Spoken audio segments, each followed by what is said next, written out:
오늘 말씀은 요한계시록 14장 14절에서 20절까지 말씀을 함께 받으시겠습니다. 두 개의 낮, 두 개의 결말이라는 제목인데요. 오늘 말씀을 보면 사도 요한이 환상 가운데 예리한 낯을 가진 인자의 모습과 또 다른 예리한 낯을 가진 천사의 모습을 보게 됩니다. 그리고 마지막 때에 하나님께서 이 세상을 어떻게 심판하시고 또 어떤 자들을 구원하시는가 분명한 이미지로 오늘 나와 있는데요. 결국은 이 마지막 때 주님께서 재림하시는 종말의 때는 심판의 때다, 추수의 때다, 그리고 모든 정의가 이루어지는 때다 라는 것을 우리가 요한계시록을 통하여 계속해서 살펴보고 있는 것입니다. 그래서 오늘 본문의 미래를 지금 보고 있는 이 요한은 확신에 차서 지금 다시 한번 마지막 때를 살아가고 있는 그리스도인들을 위로하고 격려하고 용기를 주고 있는 말씀을 하고 있는 것입니다. 확실하고 분명하게 그리스도인답게 끝까지 살아내야 한다. 그러면 우리에게는 영생이 기다리고 있고 주님의 나라가 기다리고 있다 라는 것이죠. 14절 말씀을 보시면 구름이 보입니다. 그리고 그 구름 위에 인자와 같은 이가 있다. 앉으셨다. 그 머리에는 금면류관이 있고 그 손에는 예리한 낫을 가졌다 라는 것을 요한이 기록하고 있습니다. 구름 위에 인자 같은 이가 금면류관을 쓰신 이가 누굴까요? 바로 예수 그리스도이시죠. 금면류관을 쓰셨다라는 것은 전쟁의 승리자이시다. 마지막 심판의 때 진정한 전쟁의 승리자는 예수 그리스도이시다. 그분이 예리한 낫을 가진 분으로 묘사가 되어져 있는데, 다시 말하면 이 심판의 때는 추수의 때다. 추수의 때다. 그래서 이 예수 그리스도께서는 마지막 때는 2000년 전에는 구원자로 이 땅에 오셨지만 마지막 때는 심판자로 오신다. 그것을 14절에 이야기하고 있는 겁니다. 그래서 그때는 철저하게 공의를 따라 세상의 모든 악을 심판하시는 분, 완전한 심판, 또 공평한 심판, 그 누구도 토를 달 수 없는 그런 완벽한 심판자로 악을 심판하시는 분으로 표현하고 있는 것입니다. 그래서 그 심판을 피할 수 있는 유일한 방법은 그 마지막 최종 심판이 있기 전에 그 심판주와 화평을 이루어야 된다. 그 심판주 앞으로 회개하고 죄에서 돌이키는 자만이 그 심판을 피할 수 있다 라고 오늘 본문은 이야기하고 있죠. 요한복음 3장 18절에도 이런 말씀이 있습니다. 그를 믿는 자는 심판을 받지 아니할 것이요 믿지 아니하는 자는 하나님의 독생자 이름을 믿지 아니함으로 벌써 심판을 받은 것이니라. 심판에 대한 강력한 말씀을 요한복음 3장 18절에서 하고 있습니다. 그래서 심판주로 오시는 공의의 예수 그리스도에 대한 이미지를 우리는 분명히 머릿속에 넣어야 됩니다. 그리고 15절과 16절에 보면 이제 천사가 큰 음성으로 외칩니다. 예수님에게 당신의 낫을 휘둘러 거두소서. 땅의 곡식이 다 익어 거둘 때가 이르렀습니다. 그래서 주님께서 낫을 땅에 휘두르매 땅의 곡식이 거두어집니다.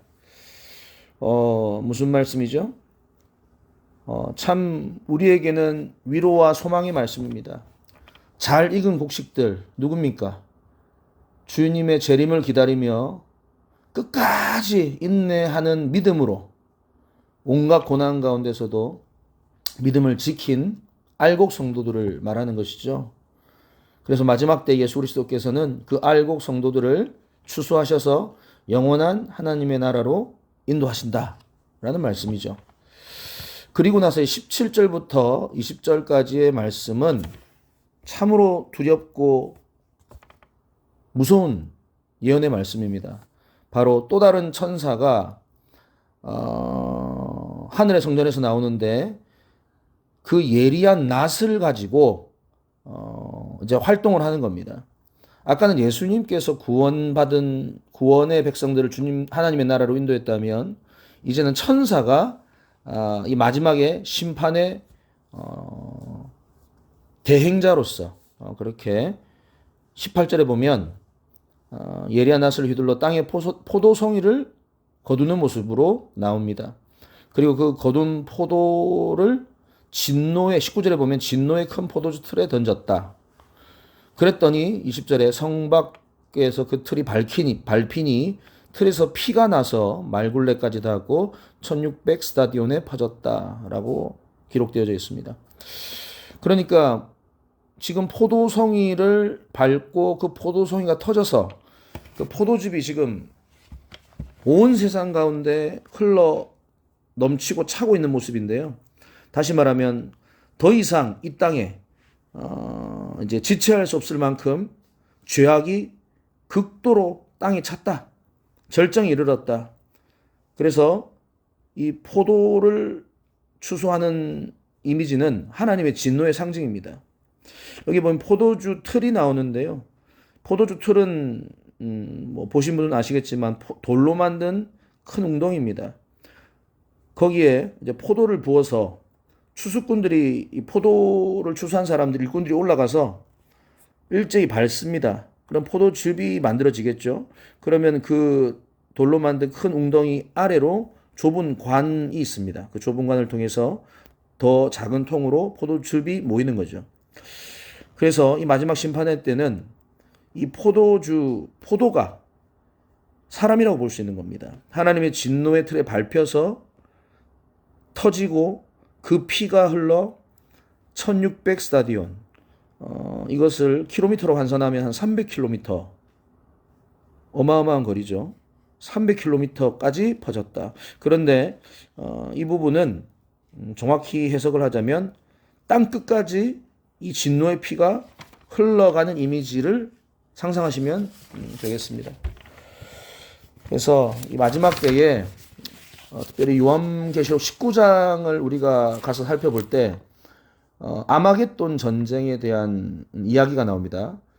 이제 마지막 때에 최후의 전쟁, 적 그리스도가 이 땅의 모든 임금들과 군대들을 동원해서 이제 예수 그리스도의 천사들을 대적해서 벌이는 마지막 전쟁을 아마겟돈 전쟁이라고 성경 기록하고 있는데, 그 아마겟돈 전쟁, 최후의 전쟁에서 적 그리스도와 이 땅의 모든 임금들과 군대들과 군인들이 헤아릴 수 없는 그 군대들의 시체가 골짜기 가운데 있게 된다라고 성경 기록되어 있습니다. 다시 말하면 아마겟돈의 그 집결한 그 적 그리스도의 군대가 완전히 전멸을 당할 것이다. 그래서 완벽하게 패배한다 라는 그 이미지가 전쟁이 요한계시록 19장에 나와 있습니다. 그래서 결론적으로는 마지막 때에 이 심판을 생각하지 않고 예수 그리스도의 경고를 무시하고 자신들의 죄에서 여전히 돌아오지 않고 심판주와 화해하지 않는 자는 반드시 이러한 재앙과 멸망의 현장 가운데 이들은 놓여지게 될 것이다 라는 거죠. 참으로 두려운 말씀입니다. 하지만 동시에 우리에게는 소망이 있습니다. 지금은 우리가 은혜 받을 만한 때고, 지금은 구원의 날이고, 지금은 우리가 복음을 전할 수 있는 때입니다. 그래서 우리 사랑하는 가족과 동료와 친구, 이웃들이 그 진노의 포도주 틀에 밟혀 죽임을 당하고 끊임없이 고통 가운데서 그들이 머무르지 않도록 우리가 기도하며 중보하며 끝까지 복음의 씨를 뿌리고 그들을 구원의 자리로, 생명의 자리로 구출해야 될 줄을 믿습니다. 행복 나눔 축제가 이제 얼마 남지 않았는데요. 우리가 이 요한계시록 말씀을 통하여서 정말로 이 마지막에 진노의 안타까운 현장에 우리가 사랑하는 자들이 없도록, 한 사람도 없도록 우리가 끝까지 믿음으로 순종하며 복음을 전하는 우리 모든 미라클 교회 성도님들 되시기를 주님의 이름으로 축복합니다.